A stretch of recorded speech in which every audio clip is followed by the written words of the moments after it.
Is English we speaking African-Caribbean dialogue?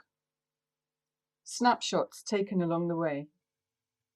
30 years ago, when I came to live in the Caribbean, people took me for English. The colour of my skin, white, and my accent, educated middle class, combined with what many people saw as a reserved manner and a sharp tongue, apparently sealed my identity. Funny, because as far as I was concerned, I was African, born, bred, and educated.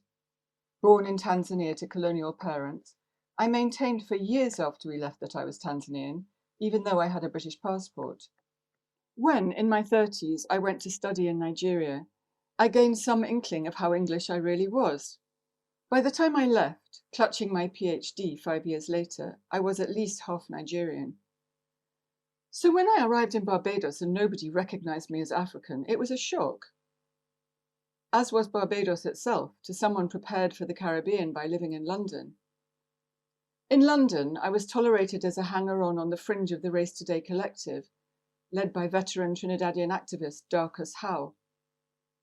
As a freelance journalist, I assiduously attended and wrote about West Indian cultural events, read and reviewed books by Caribbean writers, and danced to Black British music. I had no idea of the extent to which my notion of the Caribbean was shaped by the dominant Jamaican presence in London urban culture. When I reached Barbados, informed by a mixture of my Nigerian and British Jamaican expectations, I was terribly disappointed. It was so quiet, formal, and circumspect, so lacking in drama, small and conservative. Just as I felt myself misrecognized, I had to learn to read beneath the surface of Barbadian reticence. I had to understand that the Caribbean wasn't Africa, and nor, any more than Africa, was it all one place. I was there to teach African literature and cinema at the Cave Hill campus of the University of the West Indies. I realized pretty quickly I had to start by dismantling closely held myths and preconceptions that sprang to life the moment you mentioned Africa. Either Africa was the sacred site of origin, characterized by Rastafari-influenced veneration of the kingly line of Solomon and Haile Selassie, or it was a site of primitivism where everyone lived in trees. I wanted to show my students an Africa of cities and highways, universities and culture, multiple languages and forms of music, ancient learning and modern aspirations. This influenced my choice of classroom texts. Wole Soyinka's Death and the King's Horseman was always a hit, but we had to steer away from reducing it to a drama of culture clash. Amos Tutuola's Palm Wine Drinkard might have fortified notions of primitive simplicity if it hadn't also prompted philosophical discussions of animism, as well as linguistic borrowing. Flora Nwapa's Efuru helped to demonstrate that African women were not universally downtrodden and subservient to men. Then there was the material side, the machinery of publishing and marketing, the question of who selects what the public will read, who endorses it through reviews, which writers are visible on the international stage and which are better known at home, and why. In the early days, the choice of texts was determined by what was available under the rubric of the Heinemann African Writers series, for 30 years the guardian and gatekeeper of African literature in English. When it ceased publishing towards the end of the 90s, something unforeseen but, in retrospect, inevitable happened to Anglophone African writing. In 2003, Chimamanda Ngozi Adichie's Purple Hibiscus heralded a wave of novels published by different international presses. A new Africa began to emerge, youthful, sophisticated, cosmopolitan, and available through multiple outlets. Earlier, in 1991, Ben Okri's winning of the Booker Prize with The Famished Road was a landmark event. But the launch of the annual Caine Prize for African Writing in 2000 gave visibility to a whole raft of new writers, whose names are known today, from Binyavanga Wainaina and Yvonne Adiambo Owo to Helen Habila and No Violet Bulawayo. By now, my perceived priority had shifted from literary backstory to showing how African writers were responding to global change through locally situated stories. Following the immediate post-independence writers spearheaded by Chinua Achebe, Wole Soyinka and Ngugi wa Thiong'o, The so-called second generation, such as Ben Okri, Yvonne Vera, Dambutso Marachera, Ken Saro-Wiwa, and Festus Iyayi, now dialogued with third-generation writers. Adichie, Sefi Atta, Helen Habila, Patrice Nganang, Veronique Tadjo, Uzodimma Uwela, Teju Cole, Brian Chikwava, offering a range of forms and genre, from child soldier narratives to speculative fiction, Bildungsroman and romance, stories of trauma, violence, abuse, exile, resistance, recovery, and transcendence. Suddenly, for readers in the Caribbean, all this was accessible through the great portal opened up on the internet. Instead of haphazard book imports selected by bookshop managers or texts chosen by a lecturer, there were online journals like Chimurenga and Kwani and the Johannesburg Review of Books. There were blogs and reading groups and informal reviews. A corresponding proliferation of literary festivals meant that Caribbean and African writers and readers were meeting in person more than ever before. The Calabash Literary Festival was founded in Jamaica in 2001 by Jamaican writers living in the diaspora. It was followed in 2011 by the Bocas International Literary Festival in Trinidad, and numerous others in the smaller islands. For both African and Caribbean writers, the growth of the creative writing industry in the US meant that fellowships, residencies, academic teaching posts, and book tours afforded new vistas of mobility and earning power. It's become routine for writers to live in more than one place on the planet, while maintaining a digital presence equally everywhere. Writers of African and Caribbean descent living in the US and UK are rubbing shoulders as never before. When I first came to Barbados in the early 90s, I couldn't have imagined how the literary world would change, how boundaries would become increasingly porous and writing escape from its various ethnic ghettos. Yet I shouldn't really have been surprised. In 2000, I tracked down Niyi Oshundare, Nigeria's best-known poet after Soyinka, whom I had known at the University of Ibadan.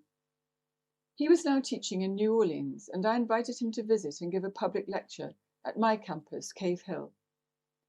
In attendance at the lecture was Kamau Brathwaite, who vies with Derek Walcott for the title of best-known Caribbean poet, and who at the time was living between New York and Barbados. I had always taken Oshundare to be essentially a Yoruba poet writing in English, but that night he spoke feelingly of the enormous influence of Brathwaite on his generation of African poets. He said Brathwaite showed them how to write poetry in English without being trammeled by English poesy or grammar, or even its lexicon. How, in other words, to break up the language and make it carry the weight of another history, the dynamism of other voices. As he spoke, mindful of Brathwaite's presence in the room, I was reminded of a Yoruba praising ritual, when the person being praised literally swells in size as his exploits and ancestry are sung. In a reversal of Back to Africa, Oshundare was bringing tribute back from Africa to lay at the feet of the grey-bearded figure in his characteristic tan. We can't ignore the fact that Brathwaite himself went back to Africa in more ways than one. Literally, he lived in Ghana, visited Kenya with Ngugi wa Thiong'o, and took the name Ngugi's grandmother gave him, Kamau. And finally, his upholding of nation language and commitment to Black subjecthood are the markers par excellence of a Black Caribbean aesthetic.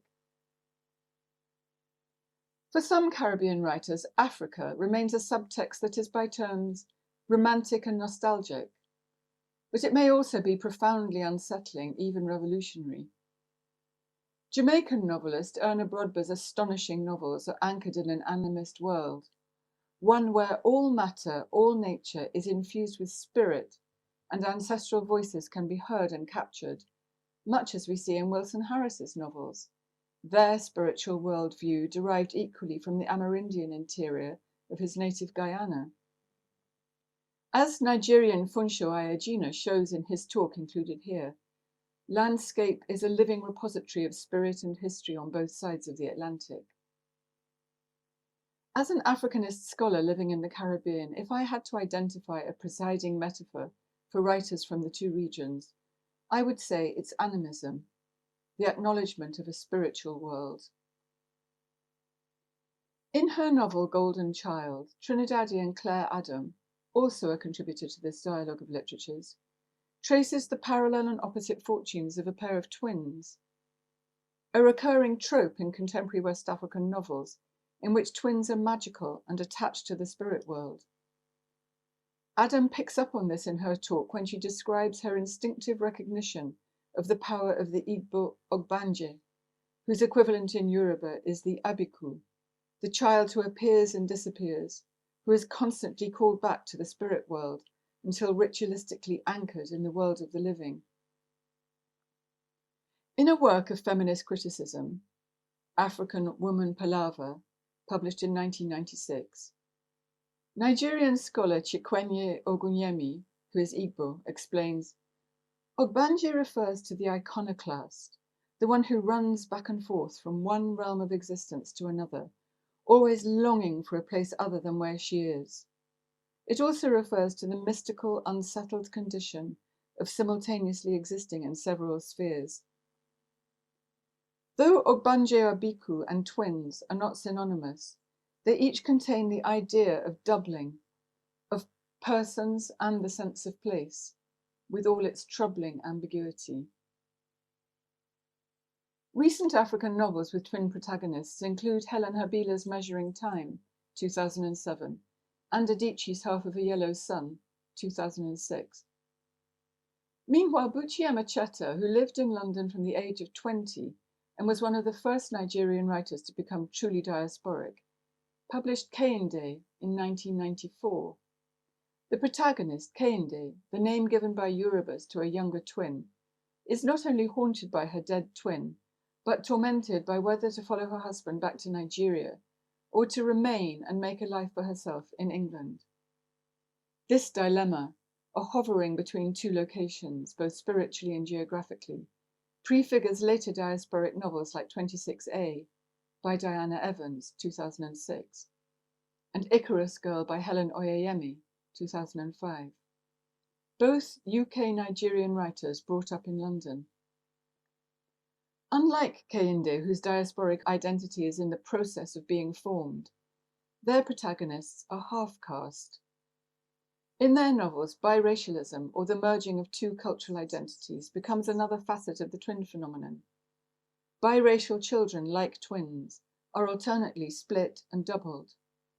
The motif of twins, of halving and doubling, is complicated further by the motifs of migration, displacement, and métissage.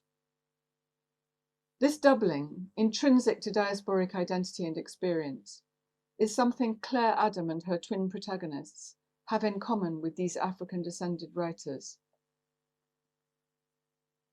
Diaspora, as the space of literary métissage for both African and Caribbean writers, is borne out in a different way by the publishing house Express. Set up in 1992 by Caribbean-descended British writers Victor Headley and Steve Pope, along with Nigerian-descended Dotun Adebayo, Express novels kicked off with Victor Headley's Yardi. The genre it established confronted the realities of metropolitan urban existence for a generation 50 years removed from the Empire Windrush and the first waves of immigration. The West Indians who arrived in Britain in 1947 saw it as the motherland and sought to make it their home. For the protagonists of the Express novels, there is no such thing as home, only money and the power it gives them over their environment, often through drugs and violence. Uninvested in either Caribbean nationalism or the British social status quo, their stories are told in a British vernacular cocktail of patois and cockney. In Harare North, published 2009, Zimbabwe novelist Brian Chikwava's protagonist is a renegade member of Mugabe's Green Bombers, the notorious youth brigades, which practice indoctrination and initiation through violence. He takes refuge in Brixton, where he tries to embed himself in an immigrant community. Chikwava was castigated by African critics for telling the story in a pidgin-inflected, patois-tinged English mashup, which the author called a mixed grill of Ndebele and Shona and English. Sam Selvon's The Lonely Londoners, published in 1956. dramatising the adventures of the first Windrush-era migrants, inaugurated a London Creole storytelling voice. He may also have established a diasporic linguistic tradition. Though they stick to standard English, London-based Nigerian writers B. Bandele in The Street, 2000, and Mohammed Umar in The Immigrant, 2018, can both be seen as riffing on the lonely Londoners, in novels embodying the ethnic and cultural diversity and creative potential of inner London communities. Influence isn't quite the right word to describe this meshing and intersecting of themes, subjects, and language. Let's call it rather a literary conversation, with writers talking to each other across cultural and linguistic lines. The diaspora, then, however defined, becomes that space where Caribbean and African exist in a cultural continuum, which includes oral forms like performance poetry and rap, theatre, cinema, and television, as well as literature. The impact of this dialogue can be seen in Britain's most prestigious literary prize, the Booker. Presided over in 2020 by that pioneer of black publishing in Britain, Margaret Busby, the shortlist that year featured two Africans, the US-based Ethiopian writer Maaza Mengiste and Zimbabwean Tsitsi Dangaremba. The previous year's co-winner was British-Nigerian author Bernardine Evaristo, and in 2015 it was Jamaican writer Marlon James. Yet these are only the most high-profile names, and the true gauge may be elsewhere. Never mind what we've come to know in the UK as the hostile environment.